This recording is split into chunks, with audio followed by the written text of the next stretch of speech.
Okay. सबसे पहले तो अर्जुन जी का थैंक यू जिन्होंने ये अपॉर्चुनिटी दी, है ना। तो मैं बताना चाहता हूँ सभी लोगों का, एक तो धन्यवाद देता हूँ सभी को कि आपने अपना कीमती समय निकाला। एक्चुअली इसके लिए समय बहुत कम लोग निकाल पाते हैं। ये सब्जेक्ट ऐसा है, बहुत नीरज सब्जेक्ट है, लेकिन बहुत इंपॉर्टेंट सब्जेक्ट है। ये हम लोग 25 सालों से करते चले आ रहे हैं। अब चूंकि ऑनलाइन का है तो ऑनलाइन वाले कर रहे हैं, पहले हम लोग फिजिकल बहुत करते थे स्कूलों में, कॉलेजों में, ऑफिसों में। तो आज भी हम लोग जगह जगह जा करके, तो लेकिन ऑनलाइन जो जुड़ जाते हैं, तो इसके लिए ये आपका जो भी समय जाएगा उसमें ये आधा एक घंटा, तो ये आपके लिए बड़ा वैल्यू ऐड करेगा आपकी लाइफ में। और ये हम लोग ज्यादातर जो जॉब वाले लोग होते हैं उनको एसआईपी से ज्यादा कनेक्ट करते हैं, तो लोग एसआईपी चलाने में कंफर्टेबल होते हैं। कई लोग जानते हो तो गवर्नमेंट का प्रचार प्रसार भी बहुत है इस समय टीवी में, सब जगह एसआईपी सही है। तो ज्यादा समय ना लेते हुए हम इंट्रोड्यूस आपको कर रहे हैं मिस्टर गुंजन जी को, जो कि एचएसबीसी से हैं आज हमारे साथ, एचएसबीसी म्यूचुअल फंड से। तो गुंजन जी प्लीज, गुंजन जी को मैं टेक ओवर कर रहा हूँ। हेलो गुंजन जी। या जी thank you Deepak sir, thank you ma'am, thanks. Good evening all of you. मेरा नाम गुंजन है और मैं एचएसबीसी से यहाँ पे क्लस्टर हेड हूँ, और आज आपके सामने आपके साथ एसआईपी की बात करना चाहता हूँ कि एसआईपी क्या होता है, म्यूचुअल फंड्स क्या होता है। बहुत लोगों के मन में ये आता है कि यार एसआईपी तो बहुत अच्छी चीज़ है, बहुत बढ़िया चीज़ है, जो आज की तारीख में एडवर्टाइजमेंट भी आ रहा है, काफ़ी क्रिकेटर सब लोग इसको प्रमोट भी करते हैं। बट कहीं ना कहीं अपने मन में ये आता है कि यार मैं एसआईपी करके वेल्थ क्रिएट कर पाऊंगा या नहीं कर पाऊंगा। तो हम लोगों ने एक मुहिम चालू करी है कि यहाँ से हम लोग आप लोगों को एक ऐसी चीज बताना चाहते हैं कि एसआईपी करने के लिए सबसे पहले होता है म्यूचुअल फंड क्या है। SIP is the mode of transaction. जैसा कि म्यूचुअल फंड्स क्या है, ये जरूरी है जानना कि म्यूचुअल फंड क्या होता है। तो म्यूचुअल फंड एक तरह से थोड़ा सिंपल लैंग्वेज में अगर मैं समझाना चाहूँ आप लोगों को, आप एक बार समझिएगा कि लेट सपोज हम कानपुर में एक जगह पे बैठे हुए हैं, जहाँ पे वहां से रेलवे स्टेशन जाएंगे, तो क्या ट्रांसपोर्टेशन रहेगा अपना, या तो खुद की गाड़ी या पब्लिक ट्रांसपोर्टेशन। दूसरा रहेगा अपना यहाँ से अगर दिल्ली, कानपुर से अगर दिल्ली जाना होगा तो मोड ऑफ ट्रांसपोर्टेशन क्या रहेगा, या तो ट्रेन या बस या पायलट या एरोप्लेन, ये तीन चीज रहेगी, या फिर खुद की गाड़ी, राइट। यहाँ से सिंगापुर अगर जाना हो तो क्या मोड ऑफ ट्रांसपोर्टेशन रहेगा, वो रहेगा आपका या तो फ्लाइट या फिर आपका रहेगा आवाज आ रही है मेरी आप लोगों को? जी जी आ रही है आवाज। या यस सर आ रही है। ओके। सो म्यूचुअल फंड्स क्या चीज है, लाइक आपने अगर देखा, अभी जो मैंने एग्जांपल्स दिए हैं इसके अंदर ट्रेन का एग्जांपल दिया, बस का एग्जांपल दिया या एरोप्लेन का एग्जांपल दिया, तो यहाँ पर कोई ना कोई एक एक्सपर्ट टीम बैठी है, एक एक्सपर्ट ड्राइवर चला रहा है या एक एक्सपर्ट पायलट चला रहा है, वो एक उस रूट के ऊपर सेट है। वैसे ही अगर आपको म्यूचुअल फंड्स के अंदर इन्वेस्टमेंट करना है तो आज की तारीख में हमारे पास फंड मैनेजर्स हैं, एक स्पेशलिस्ट टीम बैठती है, वो आपका इन्वेस्टमेंट्स का पूरा देखभाल रखता है। अब म्यूचुअल फंड्स में क्यों सर, एक चीज आप खुद भी मानेंगे, यहाँ से मैं बहुत लेमैन लैंग्वेज में बता रहा हूँ एक चीज और, कि आज आपको कोई बोला जाए कि यार आपको ये मेरे पैसे हैं, मैं अगर आज आपको बोलूं कि सर ये मेरे 10 लाख रुपए हैं, ये 10 लाख रुपए आप अपने पास रखिए, मैं 2 दिन बाद आऊंगा तो आप मुझे दे दीजिएगा। तो आप अपने घर पे जब पैसे रखेंगे वो, तो आप बहुत ज्यादा कॉन्शियस होकर रखेंगे, बहुत ज्यादा संभाल के रखेंगे, क्योंकि अपन दूसरे का पैसा ज्यादा ध्यान से रखते हैं बनस्पत अपना। लाइक आज मैम के घर पे कोई गेस्ट आए और वो बोले कि यार ये ज्वेलरीज हैं मेरी, अभी आप अपने पास रख ले, जब मैं जाऊंगी तो वापस लेके चली जाऊंगी। तो मैम अपने सामान से ज्यादा दूसरे का सामान जो जिन्होंने दिया है वो ज्यादा अच्छे से रखेंगे। तो म्यूचुअल फंड एक एक्सपर्ट बहुत अच्छे से मैनेज करता है और वो आपके पैसे का बहुत अच्छे से ध्यान रखता है। अब अपन बात आता है कि एक क्वेश्चन आप लोगों से जनरल क्वेश्चन है कि म्यूचुअल फंड्स इन्वेस्टमेंट, जब आपको कॉलिंग हुआ है, जब अपनी बात हुई अभी, जब सर कह रहे थे तो ये बात कर रहे थे कि यार हम इन्वेस्टमेंट्स के बारे में बात करेंगे। एक जनरलाइज क्वेश्चन कोई भी अगर हो तो एक वन अनम्यूट करके आंसर दीजिएगा कि सेविंग और इन्वेस्टमेंट में क्या डिफरेंस है। What is the difference between saving and investment? Anybody? Rahul बोल रहा हूँ सर आजमगढ़ से।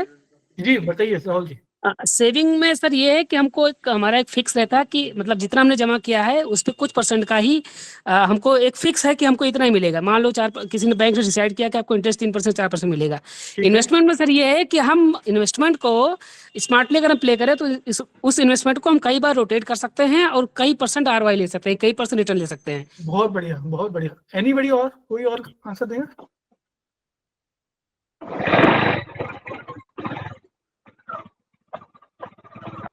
हाँ उपेंद्र जी, कुछ कह रहे थे आप? ओके जैसा कि राहुल जी ने बोला कि सेविंग के अंदर कुछ परसेंटेज ऑफ ब्याज मिलता है और इन्वेस्टमेंट में नहीं मिलता। बस एक छोटा सा, जब छोटे थे, और एक एग्जांपल सब लोग उससे रिलेट करेंगे कि गुल्लक के अंदर सब लोग पैसा जमा करते थे, और 2016 से पहले कहीं ना कहीं चाय के डब्बे में या शक्कर के डब्बे में अपनी मम्मी या अपनी वाइफ पैसे रखती थी। कहीं ना कहीं वो होता है आपका सेविंग। एक पर्टिकुलर जगह पे आप अगर पैसा एक्यूमुलेट कर रहे हैं तो वो सेविंग कहलाती है, और इन्वेस्टमेंट कहलाता है आपका जहाँ पे वो पैसा ग्रो हो रहा है, भले वो रेट ऑफ इंटरेस्ट 2% हो 3% हो। लाइक वाइज सेविंग अकाउंट में अगर अपन पैसा रखते हैं, सेविंग अकाउंट में, हेलो, अगर अपन सेविंग अकाउंट में पैसा रखते हैं तो वो भी कुछ परसेंटेज ऑफ ग्रो कर रहा है, भले वो 2% कर रहा है 3% कर रहा है, मगर वो ग्रो करता है। तो ऐसे ही इन्वेस्टमेंट इज जस्ट लाइक आपके पैसे को काम पे लगाना। आज आप जितनी मेहनत से, जितनी शिद्दत से, जितने डेडिकेशन से आप अपनी जॉब कर रहे हैं, अपना पैसा कमाने के लिए आप लगे हुए हैं, क्या आपका पैसा उसके 4 गुना मेहनत कर रहा है? शायद नहीं। क्यों नहीं कर रहा? क्योंकि आज आपके पास आपने कोई इन्वेस्टमेंट नहीं कर रखा, कोई RDs नहीं कर रखी, कोई SIPs नहीं कर रखी, कोई म्यूचुअल फंड्स में इन्वेस्टमेंट नहीं कर रखा। तो हम लोग आज आपको ये बताना चाहते हैं कि आपके छोटे छोटे स्टेप से, छोटी छोटी बचत से आप एक बड़ा सपना पूरा कर सकते हैं। तो कमिंग टू SIP सही है, अचीव योर फाइनेंशियल गोल। सबका कोई ना कोई फाइनेंशियल गोल होता है। लाइक किसी का फाइनेंशियल गोल होता है रिटायरमेंट प्लानिंग, किसी का होता है कि हॉलीडे स्पेंडिंग, किसी का होता है चाइल्ड एजुकेशन, किसी का होता है मैरिज का, किसी का होता है हाउसिंग लोन, हाउस बनाना, या किसी का होता है आपका कार लेने का। तो दीज आर द एग्जांपल्स कि आपके एक कोई ना कोई गोल होता है। जब भी आप कभी, जैसे जैसे मैंने भी आपको एग्जांपल दिया कि यहाँ से कानपुर से अगर आपको स्टेशन जाना है, या कानपुर से दिल्ली जाना है, या कानपुर से सिंगापुर जा रहे हैं, तो आपको कहीं ना कहीं डेस्टिनेशन फिक्स करी थी मैंने। तो जब भी आप इन्वेस्टमेंट कर रहे हैं तो आपका गोल अलाइन जरूर होना चाहिए। गोल बेस्ड फाइनेंशियल प्लानिंग करना बहुत जरूरी है। तो फाइनेंशियल प्लानिंग में अब जैसे अपन स्लाइड जो आई है, SIP can help your financial goals. एक SIP आपके, चंदर जी आप प्लीज म्यूट कर लीजिए।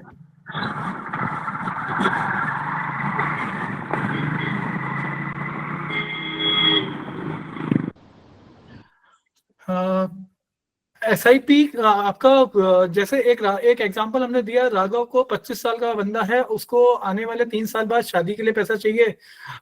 लॉन्ग टर्म गोल के अंदर एक निशा, एक लड़की 18 साल की, उसको हायर एजुकेशन के लिए कुछ पैसा चाहिए। एक लड़का है राघव, उसको 5 साल इन्वेस्टमेंट करके कुछ अपना सेविंग्स के लिए कुछ करना है। और निशा और आदित्य मैरिज, आफ्टर मैरिज उनको कुछ रिटायरमेंट प्लानिंग करनी है। Side please change the slides. हाँ, अब SIP किसके लिए करना है? चाइल्ड एजुकेशन, चाइल्ड वेडिंग, और रिटायरमेंट प्लानिंग, और वर्ल्ड टूर। सब लोग बात करते हैं रिटायरमेंट प्लानिंग, चाइल्ड एजुकेशन, मगर कभी आप लोगों ने सोचा कि कभी घूमने गए हैं? छोटे से वर्ल्ड टूर बहुत बड़ा खर्चा है। अगर मैं छोटे से खर्चे की बात करूं, क्या आप अपनी जगह से कभी अंडमान निकोबार गए हैं? कभी सिंगापुर घूमने के लिए प्लान करा है? तो SIP के जरिए आप 2-3 साल की, 4 साल की, 3 साल की SIP, छोटा छोटा अमाउंट इकट्ठा करके आप इन्वेस्टमेंट कर सकते हैं। लाइक हमने एक एग्जांपल के तौर पे अगर बताएं कि रिटायरमेंट प्लानिंग में 30 करोड़ का, अगर आपको 30 करोड़ का अगर कॉर्पस खड़ा करना है तो 20,000 रुपये, मात्र 20,000 रुपये से आप SIP शुरू कर सकते हैं। अगर आपको चाइल्ड एजुकेशन के लिए करना है 10,000 रुपये इन्वेस्ट करके आप 15 साल के अंदर 67 लाख रुपीस की कॉर्पस खड़ा कर सकते हैं for children education. These are the small examples कि हम आपको कहां से पैसा बना के दे सकते हैं। Next slide please. Before initiating the SIP, सबसे पहले आपका गोल अलाइन होना बहुत जरूरी है। आज अपन जो भी आपका फाइनेंशियल एडवाइजर्स हैं, उनका गोल आपसे वो पूछेंगे कि क्यों SIP करनी है। सबका ऑब्जेक्टिव होता है कि रिटर्न कमाना है। रिटर्न कमाना आपको पहला ऑब्जेक्टिव नहीं, सेकेंडरी होता है। पहला होता है कि एसआईपी करनी क्यों है, तो उनको पहले अलाइन करना है गोल को, फिर साथ में टाइम ओरिजन। जैसा मैंने एक एग्जांपल दिया कि रेलवे स्टेशन, आपके शहर से पास में रेलवे स्टेशन है, फिर दिल्ली है और फिर सिंगापुर है। छोटा छोटा स्टेप से फिर बड़े गोल की तरफ जा रहे हैं। तो आपका टाइम ओरिजन कितना है, आपको अपने फाइनेंशियल एडवाइजर को टाइम ओरिजन बताना पड़ेगा कि मुझे इस पैसे की जरूरत कब पड़ेगी। वो 2 साल भी हो सकता है, वो 4 साल भी हो सकता है, वो 5 साल भी हो सकता है। तो एसआईपी उसी के अकॉर्डिंग डिजाइन होगी। म्यूचुअल फंड में हमारे पास एक ऐसा प्रोडक्ट है जो आपके 1 साल से लेके आपकी रिटायरमेंट प्लानिंग सब कुछ प्लान कर सकते हैं एक एसआईपी के थ्रू। तो एसआईपी जब भी करें तब आप इन्वेस्टमेंट जो कर रहे हैं वो आपका गोल फिक्स होना चाहिए कि गोल कैसे कर रहे हैं। इन्वेस्टमेंट साइड चेंज, बेनिफिट क्या है, प्लीज स्लाइड चेंज करें। बेनिफिट्स क्या है एसआईपीज के? सबसे पहले रुपी एवरेजिंग हो जाती है। आज आप सब लोग अमेजोन पे अभी दिवाली पे फेस्टिवल सीजन में डिस्काउंट ऑफर आता है, तो कितने लोग शॉपिंग करते हैं ऑनलाइन? एनीबडी कोई अनम्यूट करके बता सकता है? करते हैं सर, ऑफर अच्छा मिलता है तो शॉपिंग कर लेते हैं। अच्छा मिलता है तो शॉपिंग करते हाँ हैं। सर, शॉपिंग कर जी लेते सर हैं। करते हैं। ओके, तो सर ऑफर वगैरह आते हैं उसमें कर लेते हैं। ऑफर आता है तो शॉपिंग करते हैं। अगर आज आप किसी शोरूम पे जाते हैं तो बाय 1 गेट 3 फ्री या बाय 4 गेट 5 फ्री, ऐसा कुछ ऑफर आता है। तो आप हाँ सर आते हैं सर। आप सर बाय 1 गेट 1 फ्री के ऑफर आते हैं सर। तो आज अगर आप यही चीज आपके पास अगर स्टॉक मार्केट में या म्यूचुअल फंड्स के अंदर अगर आपको मिल जाए कि आज मार्केट करेक्ट हो रखा है, अपने पीक से 15% नीचे पे मिल रही है, 10 रुपए की चीज आज 9 रुपए मिल रही है, क्या आप बाइंग करना चाहेंगे? जी सर बिल्कुल सर। तो यही चीज आपके पास ऑफर्स के अंदर यहाँ पर आती है। No need of market timing. SIP जब कर रहे हैं तब आपको मार्केट टाइमिंग की जरूरत नहीं है, आप कितना टाइम स्पेंड कर रहे हैं वो ज्यादा जरूरी है। लाइक एक सिंपल एग्जांपल के थ्रू समझाते हैं। एसआईपी में टाइमिंग नहीं, टाइम स्पेंड करना बहुत जरूरी है। जैसा कि पुराना चावल या ओल्ड वाइन, जितना पुराना चावल होता है उतना महंगा होता है क्या? जितना पुरानी वाइन होती है वो महंगी होती है। जी सर। वैसे ही जितना पुराना एसआईपी रहेगा आपको उतना ही मजा आएगा कंपाउंडिंग का, उतना ही मजा आएगा आपको रिटर्न्स का। तो धीरे धीरे आपका ये कॉर्पस बनता जाएगा छोटे छोटे अमाउंट से कि वो आपको कंपाउंडिंग इफेक्ट वहां पे देगा। अभी आप जब सब लोग जॉब कर रहे हैं और सब लोग कहीं ना कहीं एंगेज हैं, तो आपको सबसे पहले जब आपने पेट्रोल भराया था किस कीमत पे भराया था? जब मैंने मेरी जीवन में सबसे पहले पेट्रोल भराया था तो वो मैंने भराया था करीबन 10 रुपए पे, 10 रुपए लीटर। और आज पेट्रोल की कीमत है 96, 94। तो ये मैं बात कर रहा हूँ करीबन 30 साल पहले की। तो 30 साल के अंदर कितने गुना हो गया पेट्रोल? 9 गुना बढ़ गया। राइट और wrong? Yes sir. This is called Yes, sir. Inflation. ये हो गया आपका इन्फ्लेशन। इन्फ्लेशन धीरे धीरे ऐसे ही ये लाइक एक एग्जांपल है। क्या मेरा पैसा, क्या मेरी इनकम उस स्पीड से बढ़ा या नहीं बढ़ा, या मैंने क्या उस रेट ऑफ इंटरेस्ट को मैंने बीट करा नहीं करा? अब मैंने जो 30 साल का जो गैप लिया उसके अंदर जो इन्फ्लेशन बढ़ा वो बढ़ा करीबन 9.5%। अब मैंने जो अगर 30 साल पहले जो इन्वेस्टमेंट किया, क्या वो 9.5% से ऊपर का रिटर्न कमा रहा है या नहीं कमा रहा है? अगर कमा रहा है तो वो मेरे लिए अच्छा है, इन्वेस्टमेंट है। अगर वो 9% से कम कमा रहा है तो वो मेरे लिए खराब इन्वेस्टमेंट है। तो ये बीट इन्फ्लेशन, एसआईपी जो है आपका इन्फ्लेशन को बीट करती है। डिसिप्लिन, डिसिप्लिन बहुत जरूरी है लाइफ के अंदर भी, और आपकी हेल्थ के लिए भी और आपकी वेल्थ के लिए भी। जैसे कि सुबह मॉर्निंग वॉक पे कोई जाते होंगे आप लोग, या आप जिम जाते होंगे। मॉर्निंग में सब लोग बोलते हैं, बड़े बुजुर्ग भी बोलते हैं कि मॉर्निंग वॉक करना चाहिए या जिमिंग करनी चाहिए, अपने आप को फिट रखना जरूरी है। तो वैसे ही अगर आपको वेल्थ बनानी है तो एसआईपी में डिसिप्लिन होना बहुत जरूरी है। जो एसआईपी आपने कर रखी है जितने अमाउंट की, वो हर मंथ या हर वीक जो भी जा रही है वो एक डिसिप्लिन फॉर्म में जानी चाहिए। तो जैसा कि आपकी लाइफ के अंदर मॉर्निंग वॉक अच्छी है, वैसे ही आपके वेल्थ के अंदर एसआईपी करना बहुत जरूरी है। तो ये बेनिफिट्स हैं एसआईपी के। Next slide please. अब जैसा मैंने आपको रुपी कॉस्ट एवरेजिंग बताया था कि आपको डिस्काउंट वैल्यू के ऊपर अगर आपको अमेजोन या फ्लिपकार्ट पे जब मिलता है तो अपन करते हैं। वैसे मैंने अगर अगर आज के दिन मैंने कोई एसआईपी करता तो 10,000 रुपए मैंने इन्वेस्टमेंट करता, उसकी प्राइस थी 20 रुपए, तो मेरे को यूनिट मिली कितनी? 500। दूसरा मैंने अगले महीने इन्वेस्टमेंट किया तो अक्टूबर का महीना आया और वहां पे डिस्काउंट सेल हो गई, बाजार क्रैश हो गया और उसकी एनएवी हो गई है, जिसकी प्राइस हो गई 10 रुपए। 20 रुपए की चीज कितने रुपए में हो गई? 10 रुपए में। तब भी मैंने लगाया तो मेरे पास यूनिट कितनी आ गई? 1000। ऐसे ही करते करते अगर मेरी एवरेज कॉस्ट कितनी बैठी? 13 रुपए। तो धीरे धीरे करके छोटा छोटा इन्वेस्टमेंट करके मैं यहाँ से एक बड़ा कॉर्पस बना सकता हूँ। Next slide please. Rupee cost averaging, एक व्यक्ति था जिसने एसआईपी करी और हम लोगों के कहने पे या मैम के कहने पे, सर के कहने पे एसआईपी करी और 2007 से उसने एसआईपी शुरू करी और वहां पे 20 तक वो कंटिन्यू रखा। और कोविड के टाइम में कितने लोगों ने अपने अपने कई लोगों को खोया भी है, बट 2003 से लेके 2007 में ऐसा कोई पेंडेमिक नहीं आया, मगर एक मार्केट क्रैश हुआ था। या मेरा पहला ग्राफ जो है ये, उसके अंदर दिखाया गया है कि 2007 से लेकर 2008 के अंदर एक वैश्विक मंदी आई थी, जहाँ पे ग्लोबल क्राइसिस आया था, फाइनेंशियल क्राइसिस आया था, बाजार औंधे मुंह गिर गया था। बट उस टाइम के अंदर भी एसआईपीज ने बहुत लोगों को बचाया और अगर उस टाइम से किसी ने पैसा जोड़ता, वो पेंडेमिक के आते आते उसका कॉर्पस बहुत अच्छा बन जाता। एक एग्जांपल हमने कोट किया, एक बंदे ने अगर 2008 में एसआईपी शुरू करता और वो सब प्राइम इशू के टाइम पर 16 लाख रुपए इन्वेस्टेड होते, market rose to 30 lakh rupees in December 2001, यानी 16 लाख के 30 लाख रुपए हो गए इन अ स्पैन ऑफ 10 इयर्स। तो ये एवरेजिंग है, ये 21 तक का है और मैं यही कैलकुलेशन अभी आज तक का बताऊं तो ये करीबन हो गया 1 करोड़ रुपए। तो धीरे धीरे करते हुए पैसा जब जितना पुराना होता जाएगा उतना बढ़िया रिटर्न निकलता जाएगा। तो ये एक एग्जांपल है हमारे पास कि यहाँ से हम लोग रिटर्न जो बनते हैं वो आपका छोटा छोटा इन्वेस्टमेंट, जब भी बाजार नीचे जाए आपको कुछ ना कुछ पैसा इन्वेस्टमेंट करते ही रहना है। कभी भी ऐसा ना सोचें कि बाजार आज 6 महीने की एसआईपी करी, 6,000 रुपए जमा हुए तो और उसकी मार्केट वैल्यू 5,900 रुपए हो गई तो यार बंद कर दो, तो अभी से खराब हो रहा है। हाँ मनोज जी, आपने हैंड रेस किया है।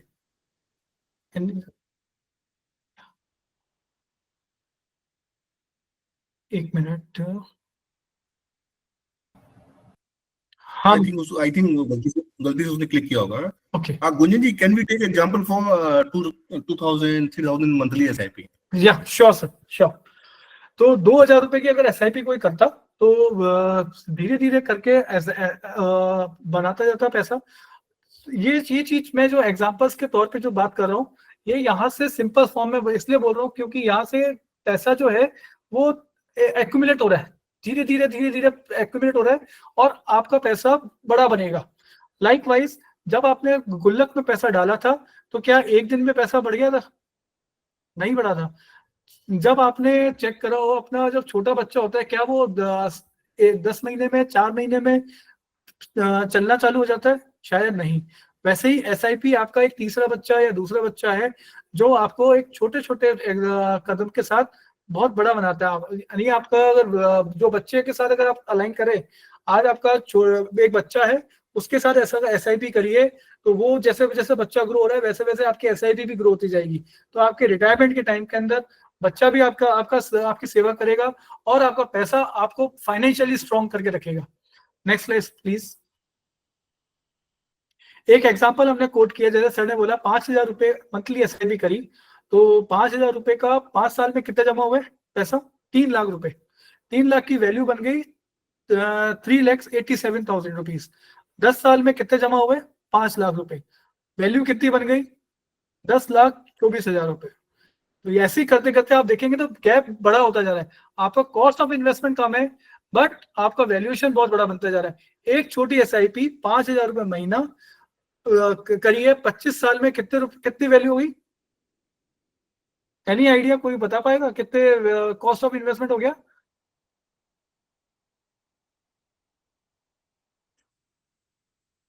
12,50,000 रुपए जमा करे और सॉरी हाँ 12,50,000 रुपए जमा हुए और आपकी वैल्यू हो गई 66 लाख रुपए।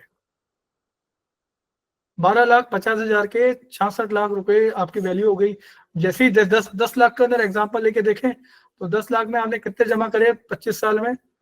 25 लाख रुपए। उसकी वैल्यू कितनी बन गई है आपके सामने? 1,33,00,000।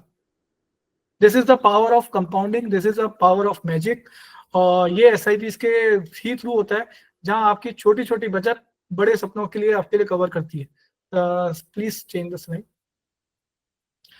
इसके अंदर आप करना क्या है, आप जितना जल्दी, जितने आप लोग अभी हैं यहाँ पे यंगस्टर्स हैं, जितनी एज में, जितनी छोटी एज में आप SIP शुरू कर लेंगे, भले मान लीजिए आज आपकी सैलरी कितनी भी है, अगर आपने SIP शुरू करी 2,000 रुपये, 5,000 रुपये, 3,000 रुपये, आप महीने का अगर शुरू करते हैं, एक पार्टी अगर अपन करते हैं 2,000 रुपये मिनिमम साइड में खर्चा हो जाता है।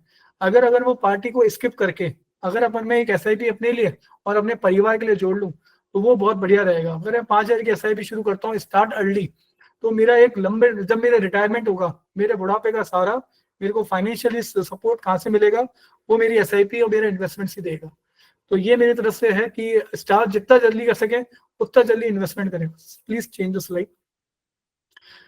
एक एग्जांपल दिया 10,000 रुपए की SIP से 20 साल किसी बंदे ने चालू करी तो उसके पैसे कितने जमा हुए, 24 लाख रुपए, और वैल्यू कितनी बन गई, 1,17,00,000 रुपए।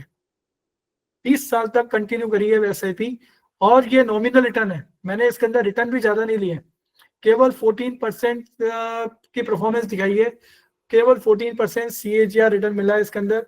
एक बंदे ने 10,000 रुपए की पर मंथ SIP कर रहा है, 20 साल के लिए 24 लाख रुपए जमा हुए, 1,17,00,000। This is a power of magic SIP compounding, चक्रवृद्धि ब्याज का यहीं पे मजा आता है, जितना पुराना होता जाएगा उतना अच्छा रिटर्न मिलता जाएगा। Please change the slide. अब बात आती है, अपन अगर इसको आज अपन सोचे नहीं यार अभी नहीं मेरे पास पैसा नहीं है, अभी तो मेरे पास मेरी सैलरी 50-25 हजार है या 30,000 रुपए है, मेरे तो घर के खर्चे कंप्लीट नहीं होते हैं, तो एक आज की तारीख में टेंडेंसी है कि पहले वो खर्चे देखता है फिर उसके बाद में बचाने की सोचता है। मगर एक बार याद करिए अपने पेरेंट्स को या अपने दादा दादी को, जब उनके पास पैसा आता था वो सबसे पहले क्या करते थे, वो पैसे बचाते थे फिर खर्चा करते थे। एक्चुअल में फाइनेंस के अंदर सबसे पहला रूल यही होता है, आपकी इनकम आई है उसमें से लेस करें पहले अपनी सेविंग, उसके बाद में खर्चे करें। यानी सबसे पहले आप पैसा बचाएं फिर आप खर्चे करें, क्योंकि खर्चे आपके कंट्रोल में नहीं है। आपके कंट्रोल में क्या चीज है, आपकी इनकम और आपकी इन्वेस्टमेंट्स। तो अगर आपने डिले करा, अगर आपने डिले करा, एक बंदा 25 साल का है, उसने अगर 2700 रुपए के SIP शुरू करे रिटायरमेंट के कॉर्पस में 60 साल की एज में, उसके बाद 3 करोड़ रुपए इकट्ठे हो जाएंगे। मात्र 2700 रुपए पर मंथ के हिसाब से अगर करा, वही अगर उसने डिले कर दिया 5 साल, तो वो पैसा डबल हो जाएगा, वो कितना हो जाएगा, 5400 रुपए। तो आप जितना जल्दी करेंगे उतना आपको कम पैसा देना पड़ेगा और आपकी इनकम का ग्राफ बढ़ेगा, और आपका अगर SIP करते जा रहे हैं तो आपको ये सपोर्ट मिलता जाएगा। बंदे ने अगर 40 साल की उम्र में जाके SIP शुरू करी तो उसको कितना जमा करना पड़ेगा, डिले कितना होगा उसका, 23,000 रुपए का। तो जितना आप डिले करेंगे उतना आप नुकसान में रहेंगे। तो स्टार्ट अर्ली, जितना जल्दी स्टार्ट कर सकते हैं, जितना जल्दी समझ में आए उतना जल्दी स्टार्ट करें। Please next slide. ये एक डिले कॉस्ट का जो एग्जांपल है, मान लीजिए मेरा टारगेट अमाउंट है 15 करोड़ का, आज मैं हूँ 35 साल का, 35 साल का बंदा 60 साल की रिटायरमेंट की एज है, तो मेरे को 15 करोड़ इकट्ठा करने, तो मेरी SIP इंस्टॉलमेंट कितनी होनी चाहिए, और वही अगर कोई 25 साल का बंदा है, मेरे को 55,000, वही अगर 25 साल का कोई बंदा है उसको कितना जमा करना है, केवल 13,510 रुपए। तो this is a power of benefits, जितना जल्दी SIPs करेंगे उतना बढ़िया रिटर्न मिलेगा आपको, उतना बढ़िया लॉन्ग टर्म के अंदर मिलेगा। Please change the slide. अब ये एक एग्जांपल है, आप सब लोगों से रिलेटेड है कि आज किसी का घर का खर्चा अगर 30,000 रुपए का है, आने वाले 20 साल में उसका घर का खर्चा 1,16,000 रुपए हो जाएगा। वहीं अगर उसकी आज इनकम 1 लाख रुपए है, आने वाले टाइम के अंदर 20 साल बाद, अगर 40 साल का बंदा है, 20 साल बाद वो रिटायर्ड हो जाएगा, उसकी इनकम आधी हो जाएगी और उसका इनकम रहेगी 25,000 और खर्चे रहेंगे 1 लाख। क्या मीट कर पाएगा? आमदनी 98 और खर्चा रुपया। तो ये एक एग्जांपल है यहाँ से कि आपको अपने खर्चों पे कंट्रोल करके रखना है, साथ में अपनी SIP, आपके पैसे को, आप जितनी मेहनत से काम कर रहे हैं, आप जितनी शिद्दत से काम कर रहे हैं, सुबह 8 बजे से शाम को 8 बजे तक आप काम करते हैं, उससे ज़्यादा, उससे 4 गुना ज़्यादा आपका पैसा आपके लिए काम करना जरूरी है। मैंने यहाँ पे सिंपल एक एग्जांपल लिया, 7% इन्फ्लेशन ही कैलकुलेट किया है। इसमें कोई रॉकेट साइंस नहीं लगाया मैंने। अगर मैंने केवल 7% इन्फ्लेशन को जोड़ते जोड़ते करा दोनों साइड में, तो ये एक एग्जांपल आपके सामने है ये कि आज आपकी अगर घर के खर्चे 30,000 रुपये हैं और आपकी इनकम अगर ये है, तो वो इनकम घटेगी over a period of time, मगर खर्चे बढ़ते जाएंगे। खर्चों पे कंट्रोल किसी का नहीं रहता, मगर सेकंड सोर्स ऑफ इनकम आपके पैसे को पैसे कमाने दो। आप जितना कमा रहे हो उससे ज़्यादा आपका पैसा मेहनत करना चाहिए। तो प्लीज़ एक बार सोच के देखिएगा इस तरह side change. Short term volatility आती है बाजार में, कभी मंदी आती है, कभी तेजी आती है। आज एक व्यक्ति है जिसने SIP करी साल भर में 12,000 रुपये या 24,000 रुपये जमा करे और उसकी वैल्यू रह गई 22,000 रुपये या 20,000 रुपये, 24,000 की। तो एकदम मन में विचार आता है, यार ये तो अभी 24 के 22 हो गए या 24 के 20 हो गए, ये आगे जाके क्या रिटर्न देगी। माय डियर फ्रेंड्स, अगर आपने आज नेगेटिविटी को रोक लिया, क्या बच्चा पहले पैदा होती चलना चालू होता है? नहीं, वो गिरता है, संभलता है, फिर चालू होता है, चलना चालू करता है। वैसे ही आपकी एक SIP है जो आपका एक बच्चा है, और वो कभी गिरेगा, कभी चलेगा, फिर गिरेगा, फिर लुढ़केगा, मगर over a period of time 3 साल, 5 साल, 10 साल, 15 साल आपने रखा तो एक बहुत अच्छा कॉर्पस बना देगा। लाइक एवरेज रोलिंग रिटर्न्स जो बैठता है हमारे यहाँ पे, वो 16% से लेके 14% के आसपास रिटर्न बैठ रहा है यहाँ पे। तो धीरे धीरे जितना लॉन्ग टर्म के अंदर आप जाते जाएंगे, स्टे इन्वेस्टेड रहेंगे और कंटिन्यू इन्वेस्टमेंट करेंगे। स्वस्थ व्यक्ति वही होता है जो डिसिप्लिन अपनी लाइफ में रखता है। वेल्दी व्यक्ति वही होता है जो रेगुलर SIPs करता है। तो प्लीज माय डियर फ्रेंड्स, सब लोग ये चीज ध्यान रखिएगा, जब भी आपको इन्वेस्टमेंट शुरू कर रहे हैं, आप में डिसिप्लिन और जो चीज इमोशंस कंट्रोल में रखना जरूरी है। मार्केट आपके कंट्रोल में नहीं रहेगा, बट आपके कंट्रोल में क्या चीज है? आपका बिहेवियर, आपके इमोशंस, उनको कंट्रोल करके ही आप इन्वेस्टमेंट कर सकते हैं। आपको कई लोग बोलेंगे बहुत अच्छा, हम यहाँ पे आपको नेगेटिव एस्पेक्ट भी बता रहे हैं, पॉजिटिव एस्पेक्ट भी बता रहे हैं। तो एक मात्र ऐसी जगह है जहाँ पे हम आपको दोनों चीजें बताते हैं, बट जब नेगेटिविटी आए तब हाथ थाम कर बैठे और अपने सलाहकार से बात करके देखें, एडवाइजर से बात करें, वो आपको और अच्छे से गाइड करेगा। Please side change. ये ग्राफ है जो मार्केट के अप्स एंड डाउन दिखाया है। अगर आप देखेंगे 2001 से लेके 2008 तक, 7 तक बाजार ऊपर गया, फिर एकदम नीचे आ गया। अब जिस बंदे ने 7 में पैसा डाला, उसका 8 के अंदर नेगेटिव होएगा ही नहीं होएगा? बिल्कुल होएगा। बट उसके बाद में उसने जो पैसा ग्रो करा, वो आप देखते जाएंगे तो वो ग्रो हुआ आपका 14 में जाकर। बट अगर उसने डिसिप्लिन मेंटेन रखा तो आपका over a period of time बहुत अच्छा पैसा बनने वाला है। क्योंकि ये शॉर्ट टर्म जो वोलेटिलिटी आती है, इनसे आपको डरना नहीं है। इनको आपको डिस्काउंट वैल्यू मान के चलना है, डिस्काउंट ऑफर्स मान के चलना है।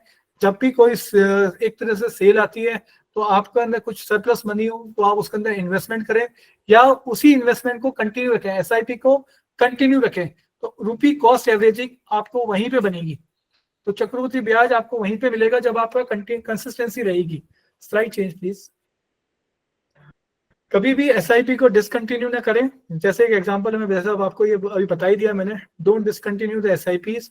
एक बंदा है जिसने 2 बंदे ने 13 और 14 में 13 में चालू करी, एक ने 16 में जाके बंद कर दी और एक ने बंद नहीं करी, उसने कंटिन्यू इन्वेस्टमेंट रखा। तो अब आप डिफरेंस देख लें, क्या रिटर्न मिल रहा है यहाँ पे। 10,000 की SIP करी ए ने और 10,000 रुपए की करी बी ने SIP 13 साल में। तो 15 में जाके स्टॉप कर दी एक ने, और एक ने डिसाइड करा, बी ने डिसाइड करा, हेलो,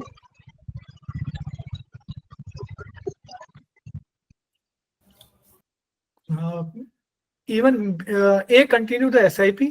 तो ए ने जो रिटर्न बनाया वो उसका गार्नर बना 18 लाख रुपए, more than the his investments. और बी ने SIP स्टॉप करके वो वहीं पे जाके रुक गया, तो B exit the negative returns और ए ने 15% CAGR रिटर्न बनाया। तो ये है कि आप कंसिस्टेंसी रखें, स्टे इन्वेस्टेड रहें, don't discontinue your SIP। What ever the amount, आप कोई सी भी SIP अमाउंट से इन्वेस्टमेंट कर रहे हैं, आप कोई से भी कहीं से भी इन्वेस्टमेंट्स कर रहे हैं, आप SIP बंद ना करें। भले आप 2,000 के कर रहे हैं, 5,000 की कर रहे हैं, 10,000 की कर रहे हैं, जो भी कर रहे हैं, मगर जो कर रहे हैं वो उसको कंटिन्यू रखें। जितना लंबा टाइम ले सकते हैं उतना लंबे टाइम के लिए SIP करें। Please change this slide. जी सर। हेलो। हेलो, हाँ जी सर। जी सर, मेरा सवाल है, मैं सलीम बोल जी रहा हूँ सर। जी जी बोलिए। इसी तरह सर मेरा सवाल ये है कि अगर 10 साल तक मैंने इन्वेस्टमेंट किया है, जी तो अगर उसको मतलब निकालना चाहूँगा सर, तो उसमें कुछ परसेंटेज कटते हैं क्या उसमें? नहीं सर, मैं आपको ये सारी चीजें एक साथ बता दूंगा आखिरी के अंदर। कोई पैसा नहीं कटता। मैं आपको पूरा इसका आखिरी में डिस्कशन करूंगा। एक बार मेरा ये कंप्लीट हो जाए, मैं फिर आपके लास्ट 10 मिनट्स के अंदर आपके क्वेश्चन लूंगा मैं। ठीक है बस जी।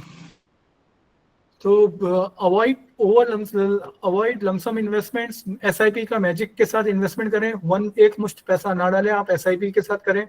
Never fall in pretty. जब भी मार्केट नीचे जाए या कोई न्यूज आए पेपर में कि बाजार के अंदर इतना लोगों का पैसा डूब गया, ये न्यूज के अंदर कभी ना जाए, कभी पैनिक ना हो और इन न्यूज को साइडलाइन कर दिया जाए। एसआईपी कंटिन्यू रखिएगा। सर्दी हो, बरसात हो, गर्मी हो, आपको सुबह उठ के मॉर्निंग वॉक पे जाना है, जिम जाना है। अगर आप वो चीज करते हैं तो आपको जब भी बाजार में तेजी आए, मंदी आए, कुछ भी आए, आपको एसआईपी कंटिन्यू रखनी है। Considering the increase the SIP, अगर आपका प्रमोशन होता है, आपकी सैलरी का इंक्रीमेंट होता है, तो प्लीज जितना परसेंटेज आपकी सैलरी इंक्रीमेंट हो रही है उतना ही आप एसआईपी को भी प्रमोशन दें। तो incremental setup step of SIP भी आप करें। लाइक आज आप जो भी सैलरी कमा रहे हैं, मान लीजिए आज आप 100 रुपए का इनकम है आपका महीने का, आपको 10% इंक्रीमेंट लगा, 110 रुपये हो गया। उसी प्रकार आपके एसआईपी के अंदर भी 10% का इंक्रीमेंट लगा दीजिए। फिर अगले साल जैसे ही बढ़े तो फिर आप उसमें भी इंक्रीमेंट लगाएं। तो उससे आपकी एक एनिवर्सरी एक इंक्रीज करेंगे तो आपका एक बहुत अच्छा कॉर्पस बन जाएगा। Always follow the 3 golden rules. Invest early, जितना जल्दी इन्वेस्टमेंट हो उतना जल्दी करें। दूसरा, इन्वेस्ट रेगुलरली। रेगुलर इंटरवल पे जो आपने डेट्स डिसाइड करी है उसके अंदर आपका इन्वेस्टमेंट होना चाहिए। तीसरा, इन्वेस्ट फॉर लॉन्ग टर्म। जितना लंबे टाइम के लिए जाएंगे उतना आपको अच्छा रिटर्न मिलेगा। Please change the slide.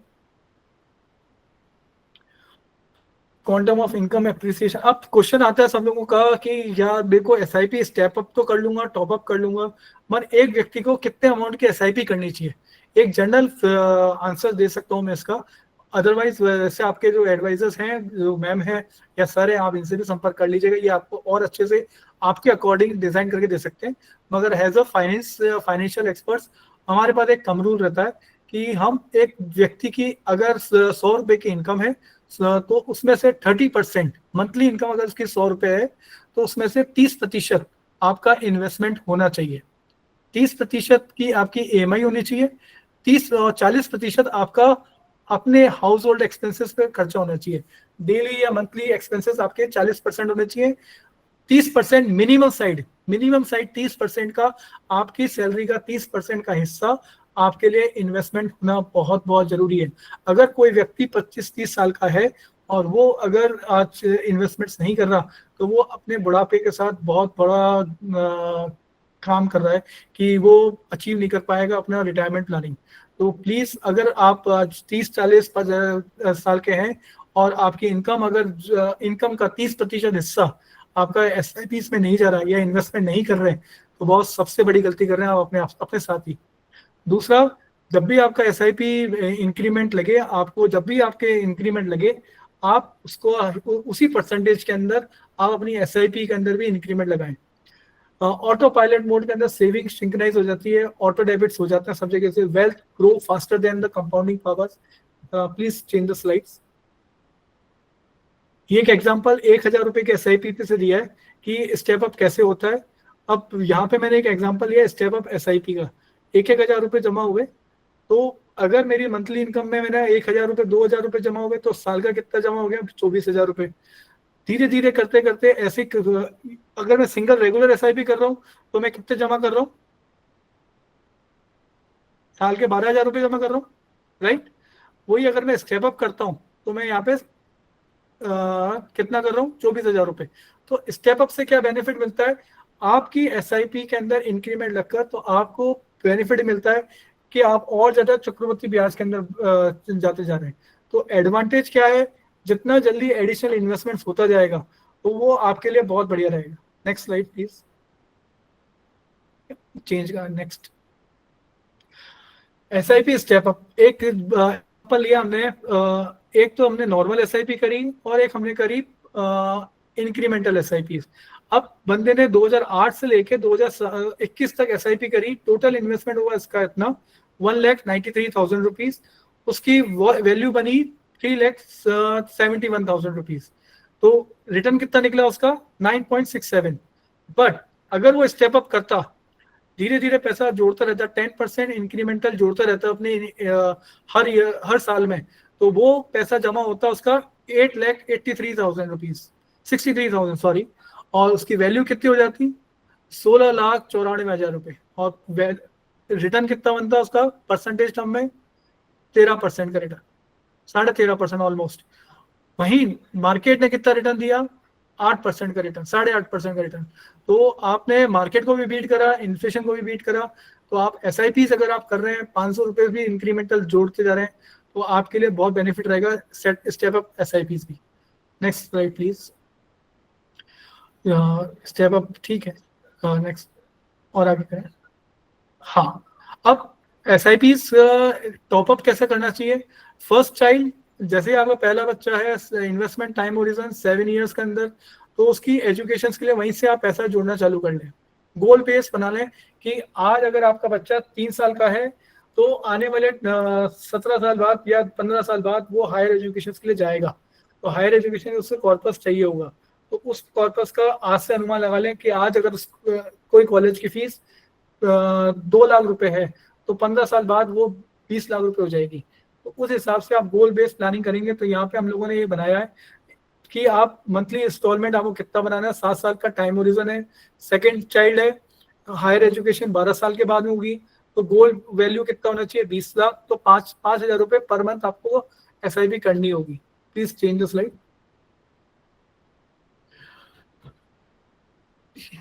Step up SIP में अगर आप 10% इंक्रीमेंटल जोड़ते जा रहे हैं 2021, 25, 28 धीरे धीरे जोड़ते जा रहे हैं, तो आप एक 5 करोड़ का कॉर्पस आप धीरे धीरे करते करते आप बना लेते हैं, जहाँ पे आपका मंथली इनकम भी बढ़ता जाएगा पर मंथ और आपका SIP अमाउंट भी बढ़ता जाएगा पर मंथ के हिसाब से। Change the slide.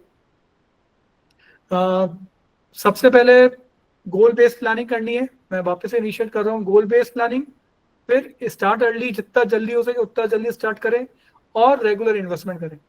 तो प्लीज चेंज द स्लाइड्स, थोड़ा सा और आ जाए, SWP पे आ जाइएगा। हाँ, SWP।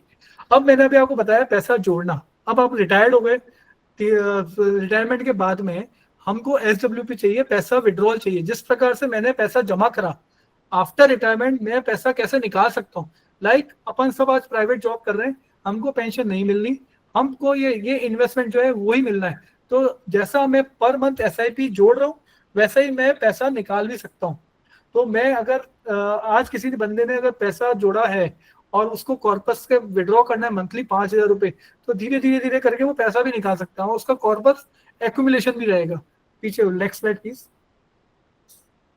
बेनिफिट ऑफ SWP, आपके पास पैसा हर मंथ आ जाएगा, आपके एक्सपेंसेस खर्चे करने का 10% आप आराम से निकाल सकते हैं। लेट सपोज आपका कॉर्पस बन गया 2 करोड़ 3 करोड़ का, उसमें से महीने का 10%, साल का 10% आपने निकाल लिया, तो आपके लिए आपके डेली खर्चे, डेली एक्सपेंसेस आप वहां से निकाल सकते हैं। अब एक सलीम भाई का क्वेश्चन था कि कोई एग्जिट लोड लगेगा या नहीं लगेगा, या कोई चार्जेस हैं या नहीं है। 1 साल का लोड लगता है, 1 साल के बाद में कोई लोड नहीं लगता, 1 साल के अंदर 1%, उसके बाद में कोई लोड नहीं लगेगा। सेकेंड ईयर ऑनवर्ड्स आपका कोई लोड नहीं लगेगा।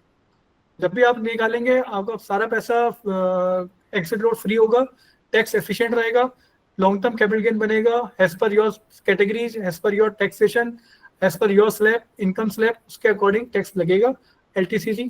तो ये मेरी तरफ से था। स्लाइड चेंज होगा, नेक्स्ट आखिरी स्लाइड करनी चाहिए। तो SWP आप रिटायरमेंट प्लानिंग इसके थ्रू कर सकते हैं।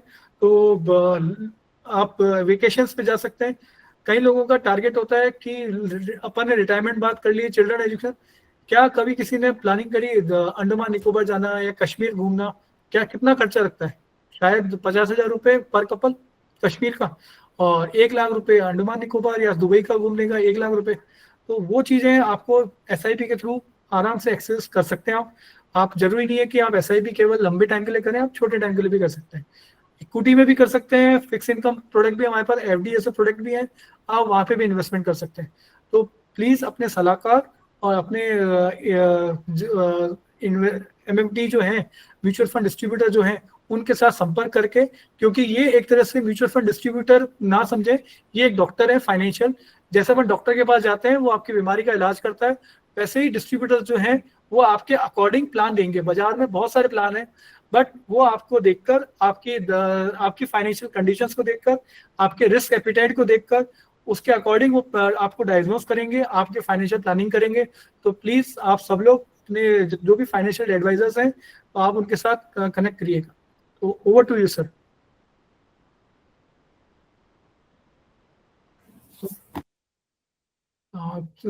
क्लोज कर दीजिए, कोई हो गया मुझे।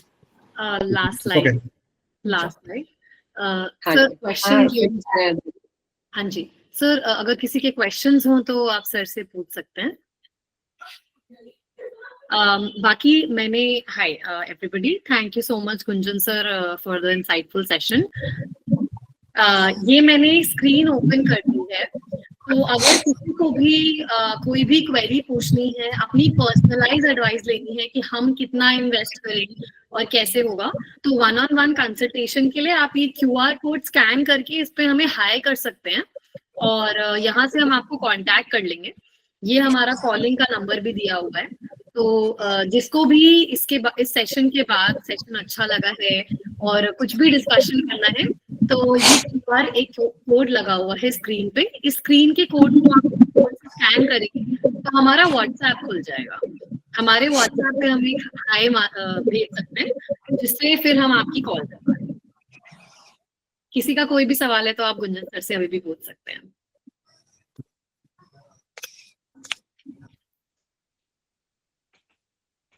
Any questions?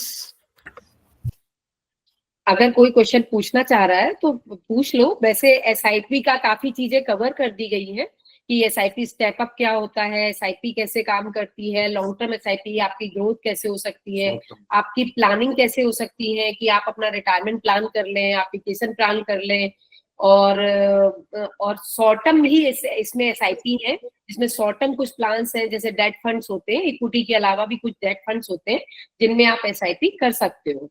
तो और 1 साल के लिए भी, 2 साल के लिए, 3 साल के लिए, या कोई और लॉन्ग टर्म के लिए आपकी जैसे रिटायरमेंट आपको प्लान करना है कि हमारी कोई जॉब होती है जिसमें हमारा कोई रिटायरमेंट कॉर्पस नहीं है, तो इससे आप अपना रिटायरमेंट कॉर्पस तैयार करके आगे एन्युटी भी ले सकते हैं।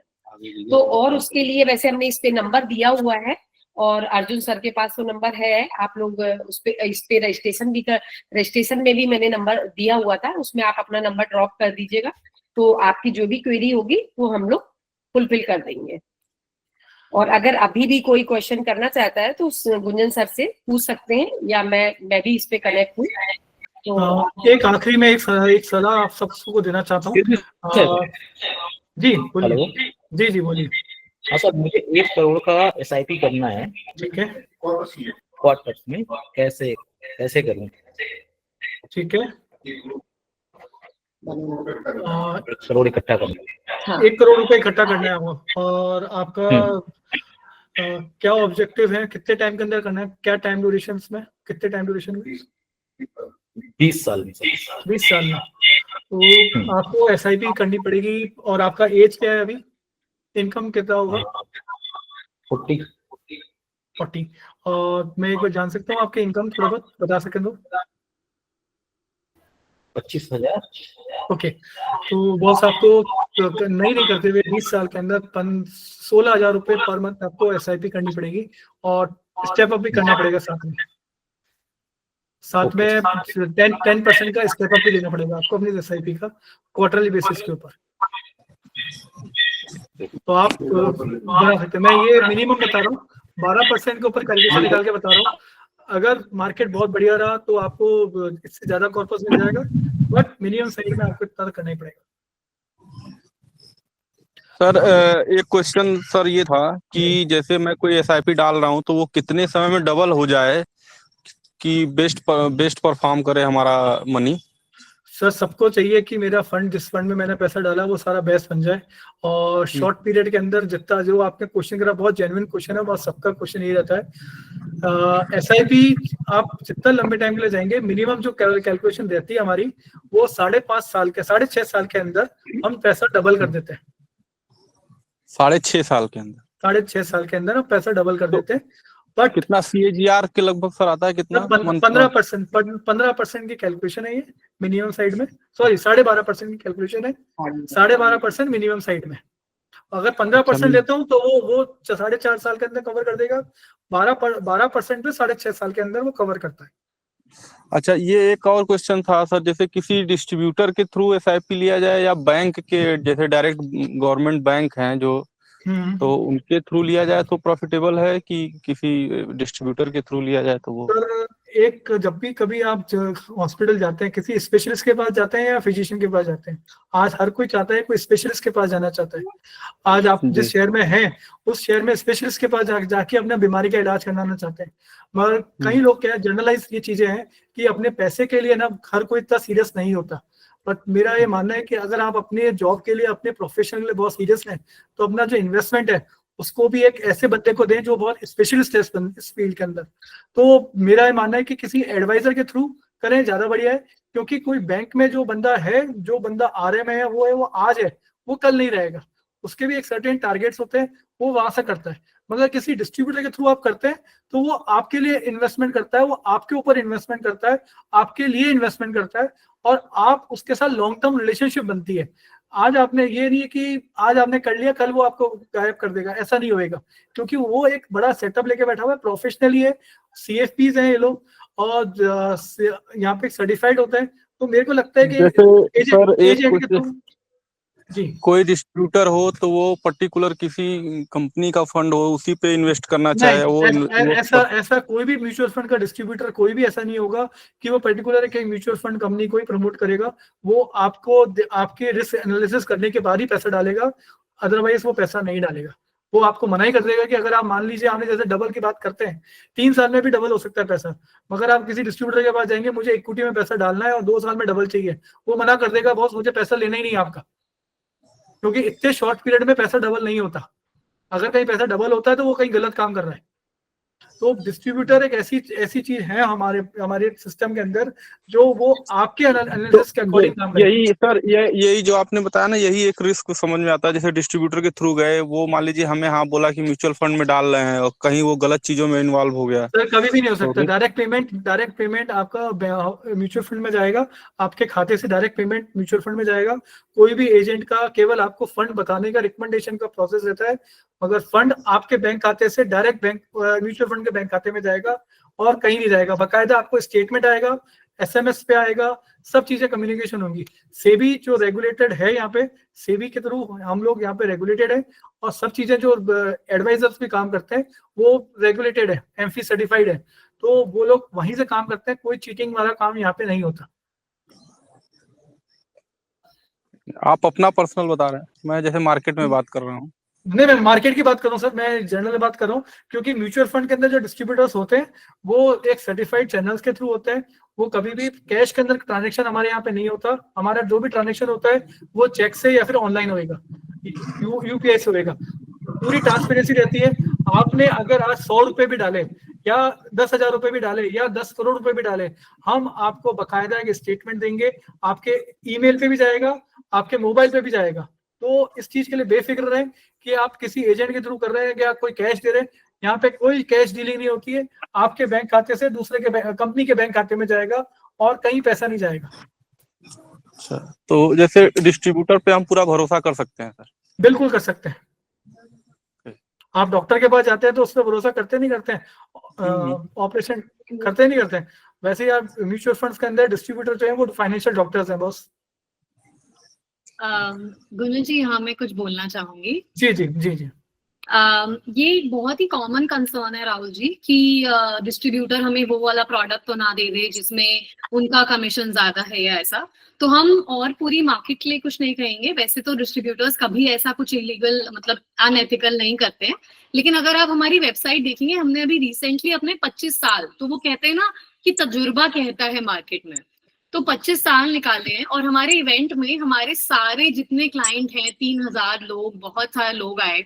तो हमारी वेबसाइट अगर आप देखेंगे ना तो उसमें एक वीडियो पड़ा है नीचे जिसमें सब लोग बता रहे हैं कि उनका कैसा एक्सपीरियंस रहा है 20-25 सालों में। तो अगर आप वो देखेंगे तो आपको हो सकता है थोड़ा भरोसा हो, क्योंकि ऐसे खुद के बोलने से तो नहीं, लेकिन अगर बाकी लोग बताते हैं तो हमें समझ आता है कि हाँ। तो आप ही जैसे बहुत सारे लोग हमारे साथ हैं।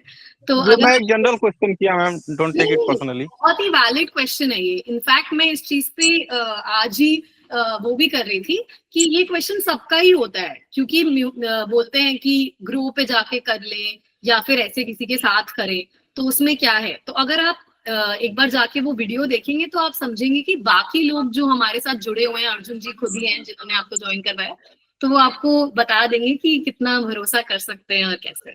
मैं इसमें थोड़ा सा और ऐड करना चाहूंगा राहुल जी, और ये सबके लिए है कि आपने देखा होगा कि Virat Kohli, Sachin Tendulkar, even Indian cricket team या इंडियन हॉकी टीम, उनके पास सबके पास कोचेस हैं या नहीं है?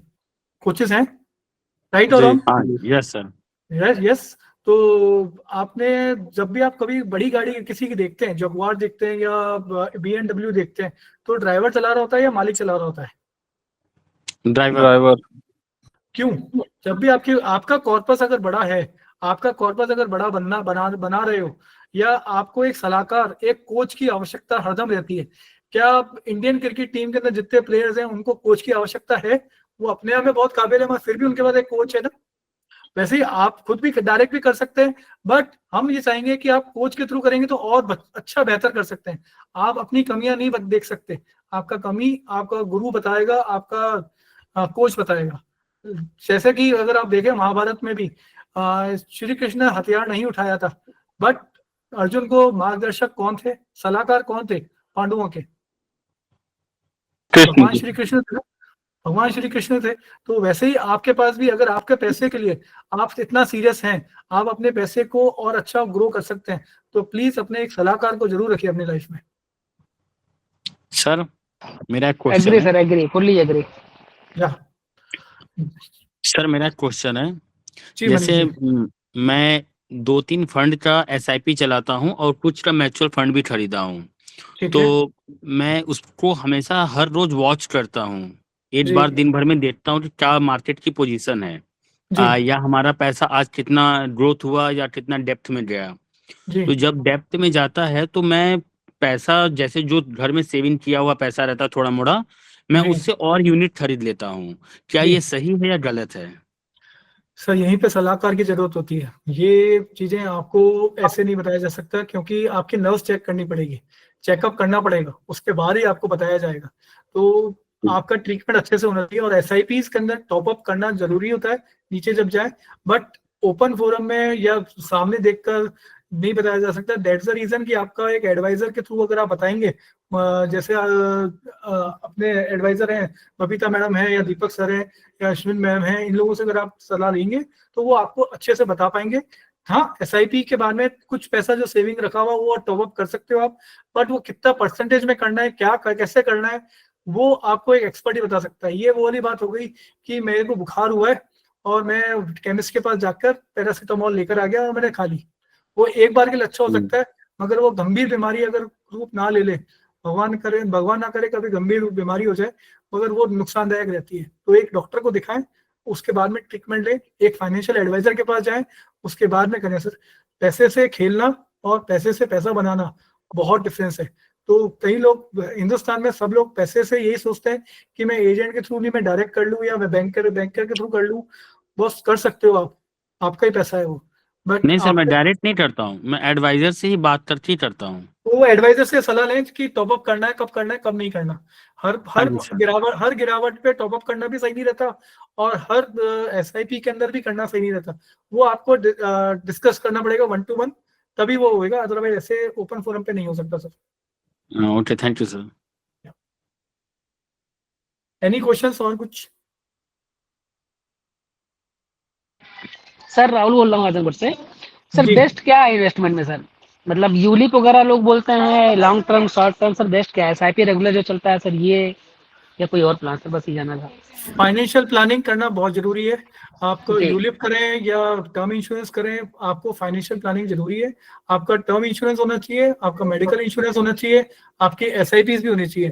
तो राहुल जी, मेरी एक सलाह रहेगी आपके लिए कि प्लीज जितना जल्दी हो सके आप बबीता मैडम या दीपक सर से कनेक्ट करें तो Hello. ज्यादा बेटर रहेगा। जैसे Rahul Thank ji you, sir, आप thank you. पूछ रहे हैं, तो आप जी, इन जी। पर्सन मेरे को कांटेक्ट कर सकते हैं, पर मैं आपको सारी चीज क्लियर कर दूंगी। ऐसे क्या होता है कि हर एक के अपने क्वेश्चन होते हैं, अपनी नीड होती है, तो जी, आपकी जी, नीड जी, जी। और आपके जो क्वेश्चन होंगे उसके अकॉर्डिंग मैं आपको कनेक्ट करूंगी और आपको बता सकती हूँ। तो वैसे हमारा स्क्रीन पे नंबर आ रहा है और दूसरा नंबर भी मैं आपको शेयर कर दूंगी। आप एक बार इस पे हाय भेजिएगा इस नंबर पे, फिर मैं और अपना नंबर भी पर्सनल नंबर भी उस पे आ जाएगा, जिसपे आप मैं आपको पूरी गाइड कर दूंगी कि किस तरह से आप इन्वेस्ट करें और कहाँ आपकी कौन सी नीड है, कितने टाइम होराइजन की है, उसकी होती है। ये हर एक की अपनी अपनी नीड होती है। करेक्ट मैम, ठीक है मैम। तो जी, जैसे सर कह रहे हैं ना, ओपन फोरम में इसीलिए नहीं बता सकते कि हर एक की अपनी नीड जी। है। आपने कहा कि मैं SIP में और ऐड कर देते, जैसे मनीष जी ने बोला कि मैं SIP में और ऐड कर देता। अब मनीष जी को ये नहीं पता है कि हमें आगे कितने समय बाद पैसे की जरूरत है, या ये पैसा किस लिए आपने कलेक्ट किया है। तो ये सारी चीजें सभी की पर्सनल क्वेश्चन होते हैं, तो वो आप पर्सनल क्वेश्चन करें तो अच्छा रहेगा कि हम आपको और अच्छे से प्लानिंग कर पाएंगे। Sure ma'am, sure sure, thank you ma'am. Thank you for joining. सभी ने हम लोगों को टाइम दिया, और थैंक यू अर्जुन जी, आपने हमें टाइम दिया Thank you. और ज्वाइन कराया।